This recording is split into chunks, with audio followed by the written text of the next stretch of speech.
Hello Goo people, we are finally dropping the full ball maxer build for playing Viscous in Valve's Deadlock, otherwise known as the most competitive game that does not even actually exist yet. This build is fully centered around Spirit, with the intention of spending the most time in Viscous' ultimate ability.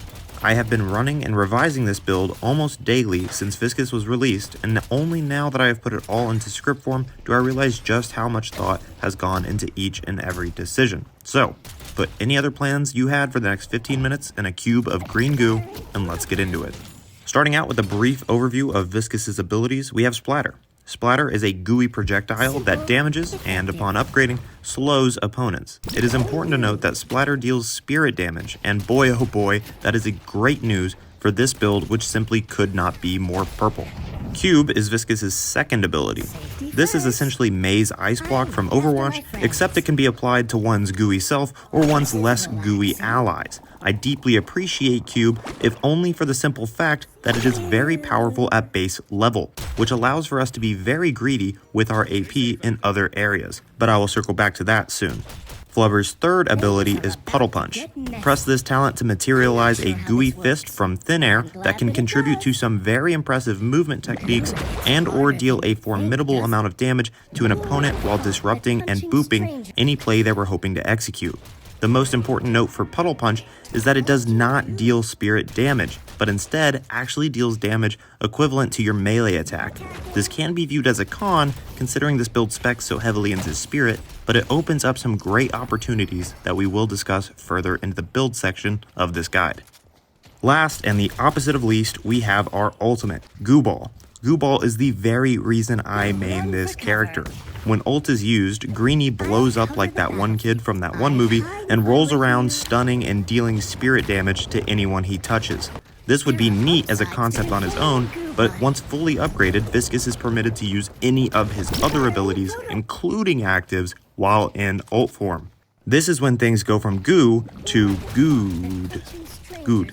Things get good here. Anyway, onto the build. I have broken this build into 3 sections: laning items, mid-game balling, and late-game looks. My first 6 buys are very rigid, and I rarely stray away from what is listed in the build. But as you get into the mid-game balling section, you begin to pick items based on how your individual game is going. If you are as green to Deadlock as the Viscous man himself, then no worries. You can absolutely follow the order I outline here and have a great time. First on the list is Melee Lifesteal, and this item does work on your Puddle Punch. In the laning phase, Melee Lifesteal will grant you around 100 HP for meleeing an enemy, or around 50 HP if used on a creep, all on just a 7-second cooldown. Plan your Puddle Punches around this 7-second cooldown by keeping an eye on the cooldown itself. The 28-second cooldown of Puddle Punch is a bit heavy in laning phase, but being able to heal for 100 HP while standing 25 meters away from the enemy can be an incredible advantage. Next up, Extra Spirit and Mystic Burst. These purchases are the start of the build's investment into Spirit. Now remember, Puddle Punch does not deal spirit damage, so outside of your ultimate, this is only going to immediately impact the value of your splatter, but it will come in very handy with some of the other items that we will buy later in the build. Extra Spirit simply gives you additional spirit power, and Mystic Bursts add 35 spirit damage to any attack that deals at least 85 damage. At this point, your splatter will deal a base of 161 damage. Then we have Mystic Vulnerability. Mystic Vulnerability reduces an opponent's spirit resistance by 12%. It is absurd how well this combos with Torment Pulse, but we will touch on that in a moment. What is important to know about Mystic Vulnerability is that it is the last item that you will be able to buy before you reach 3k souls and you'll be able to use your first ultimate. A quick tip for using that first ultimate will be to use your splatter before you enter Goo Ball so that you've triggered Mystic Vulnerability for your first Goo Ball collision. Cooldown dumping before ulting, at least until your ultimate is maxed out, is a good practice to get into anyway, as your cooldowns will be replenished at least partially while you're in the ball form. Then we have Torment Pulse. We're going to spend a lot of time in close quarters with our opponents, so Torment Pulse is going to be a must pick. Torment Pulse deals damage to up to 2 enemies that are near you, and this deals spirit damage, as well as proccing Mystic Vulnerability. Torment Pulse will always hit before you are able to land your first collision in ball form, so once you make this purchase, your enemies will always have that minus 12% spirit resistance debuff while you are engaging onto them with your ultimate. Those are the items that are primarily getting purchased in the laning phase of the game, and that takes us onto the mid-game balling time section, and that starts with Phantom Strike. This build begins to come alive with the purchase of Phantom Strike. You should aim to get to this point in the build around 15 minutes into the game. Some games may not go quite as well, but if you can get to Phantom Strike in less than 15 minutes on average, then you can feel confident in your ability during the laning phase. Phantom Strike is an active ability that teleports you to a selected enemy. While Phantom Strike teleports you near an enemy, it does not teleport you close enough to trigger your first hit in ball form. Other abilities that we will talk about, such as Mystic Slow, will help make getting that first hit after Phantom Strike easier. Phantom Strike also deals spirit damage on use, adding an extra layer of synergy with this build overall. This is where the order starts to get a bit foggy, and in-game factors will start to impact your buy order. I will list the following in order that I typically follow, but understand that you can certainly mix and match these things if desired. I have broken down these items into sections based on what those items are actually going to do for us, and first up we have B-Ball More. This section consists of improved cooldown, superior cooldown, improved duration, and superior duration. Because the build specs so heavily into the ultimate, it only makes sense to invest into items that will help us be in the ball form for more time. Improved and superior cooldown should be prioritized between these two options, as it technically will be responsible for keeping you in ball form for longer amounts of time. In a typical game, I will push to superior cooldown and superior duration before moving on to higher tier spirit items. Notably, each of these will require their own flex slot, and it's not uncommon to only have one flex slot at this point in the game. So in a situation where I'm looking to buy superior duration but I only have the one flex slot, I'm going to move on to items in the Make Ball Hurt section before I come back and make this purchase. And that leads us to our next section, Make Ball Hurt. The Make Ball Hurt section, as far as the mid-game is concerned, only has a few items to talk about, and I'll start with Improved Spirit and Improved Burst. Improved Spirit is the simple one here, as it essentially just gives us more spirit damage, although the extra 100 health is a nice perk as well.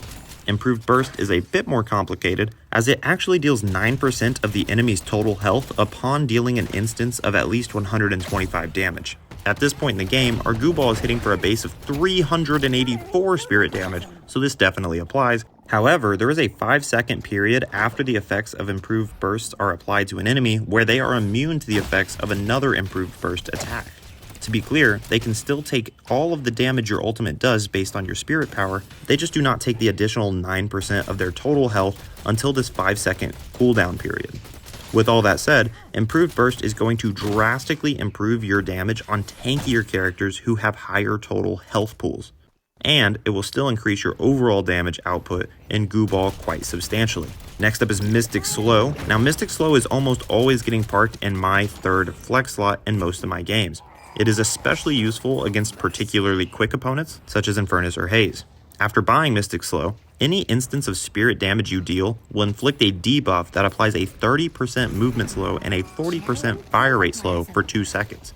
2 seconds is not an incredibly long time, but this is another moment when we can look back and thank our good friend Torment Pulse for ensuring that we are frequently dealing spirit damage and therefore applying the Mystic Slow debuff. Next we have the movement section, and the first thing to highlight here is Majestic Leap.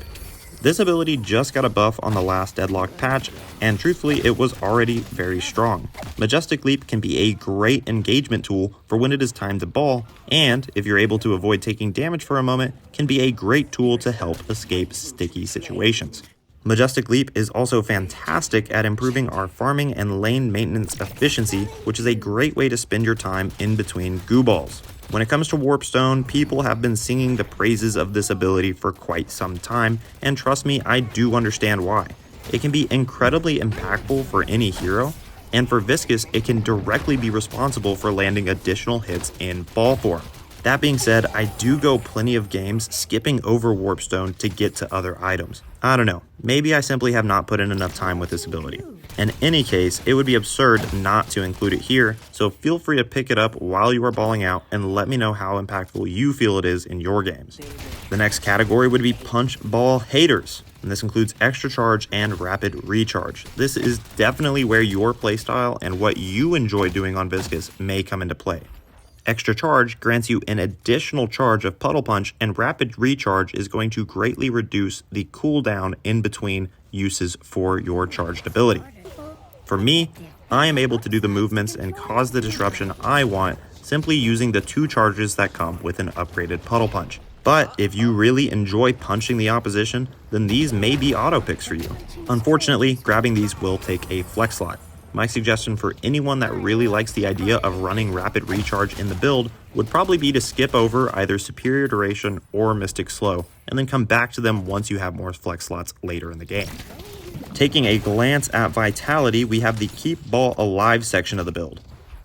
Thankfully, Goo Ball grants the user an incredible amount of spirit and bullet resistances, but if you feel it is necessary, you can always look to grab something like Spirit Lifesteal, which does exactly what you think it does, granting the user plus 23% lifesteal on spirit damage dealt, as well as granting an additional 75 HP to the green guy's max health. While you probably won't look at getting this in the mid game, I will go ahead and use this time to shout out Leech. Everyone knows about Leech. It is the hymn of Vitality items, granting the user plus 35 spirit lifesteal, plus 35 bullet lifesteal, plus 175 health, plus 12 spirit power, and plus 15 weapon damage. That's a lot of perks.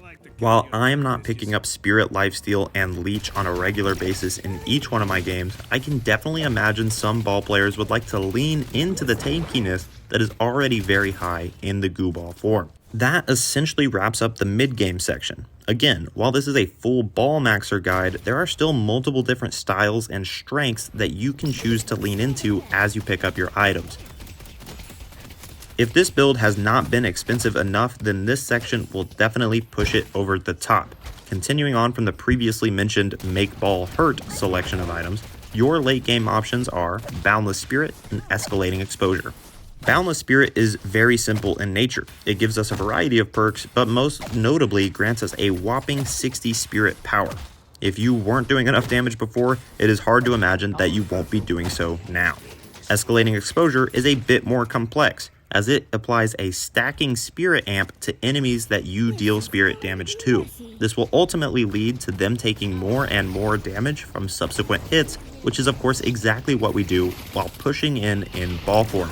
Of these two options, I am currently preferring to grab Escalating Exposure, and in some games I may skip out on Boundless Spirit entirely, but I do go back and forth on the buy order for these two picks. Now, a good nutritionist will tell you that a healthy plate will have all of the colors from all of the food groups, and currently we are not getting our yellows. In basic Deadlock theory, this is undoubtedly a major sin. The benefit that a 500 cost item provides versus having nothing in that slot at all is game changing. Yet here I am suggesting that you make it late into the game with 4 empty gun item slots. The name of the build is Ball Maxer, and I probably take that too seriously, but understand that I am not claiming that this is the most optimal Viscous build out there, just the most optimal one for rolling out as the Great Green Ball of Goo. In any case, here are the 3 gun items that I believe are one step away from being spirit items in disguise that you can use if you are filthy rich and cannot think of what else to spend your money on. I have probably purchased Spiritual Overflow a total of 2 times in my Viscous gaming, and I don't suggest that you rush to grab this one, but here it is. I would love to hear what you all think about what the best items are to grab in the gun section. Maybe something to help with farming jungle, or maybe something like Basic Mag to just give us more uptime with our primary fire. I have done the least amount of experimenting and think tanking on this portion of the build, so I am genuinely interested to hear the thoughts of the Goo Ball community. Finally, here are the wacky picks. These are the things that you may not really get to in the majority of your games simply due to the soul cost that it takes to get here, but you have plenty of options based on your preference and game state. I will not go into depth on each of them, but I will rapid fire how I feel about each. Surge of Power gives a big extra kick of spirit to an imbued ability, which would most likely be your Goo Ball, but could arguably go on your splatter. You are already dealing wacky amounts of spirit damage at this point in the game, but if you just want a little bit more, pick this up. Diviner's Kevlar is probably my favorite pick out of this group. This item activates upon use of your ultimate, and for 15 seconds it grants the user with 700 bullet shield, 700 spirit shield, and plus 40 spirit power. The 15-second duration is going to cover most of your ultimate, and it greatly increases the tankiness and damage potential of your Goo Ball. Colossus is too humorous not to include. Plus, on paper, it is practical. plus 40% to both your bullet and spirit resistances, and plus 600 HP plays very nicely into the tank archetype, and the plus 35% movement slow applied to nearby enemies can cover the lack of or complement your use of Mystic Slow to lock enemies down and lead to more hits. Oh, and did I mention that this ability literally increases your character model by 20% in size? You are literally the biggest ball. This can lead to having an easier time hitting targets and is objectively hilarious. I love Colossus and I want it to be great, but in all honesty, I have not seen it be as impactful as I would like in my personal games. I am definitely not giving up on it yet, and I do think it is worth a try. Echo Shard is an active ability that refreshes the use of your first, second, or third talent upon use. The play here primarily would be to use Echo Shard to refresh your splatter cooldown. In theory, you could get a ridiculous burst damage combo out by doing something like a goo ball collision into a splatter, into a phantom strike, into a second goo ball collision, and then into a second splatter. I'm not going to pull out the calculator to do the math on that theory, but I do not know who is surviving being violated like that. I don't tend to go for Echo Shard, but I see the vision. My last wacky item on the list is the wackiest one of all, Magic Carpet. I don't believe a build video is complete without the inclusion of this ability. It is absolutely not the most practical, but it is probably the single most fun. If you try to activate your ultimate while standing on the magic carpet, you will cancel the ability, so be sure you press your goo ball before this active. The ramming burst of mobility that magic carpet gives the user is actually surprisingly useful at getting a quick dive onto an opponent, but it is just as entertaining to hit the skybox and then bring the force of Green Aladdin down on your unknowing opponents.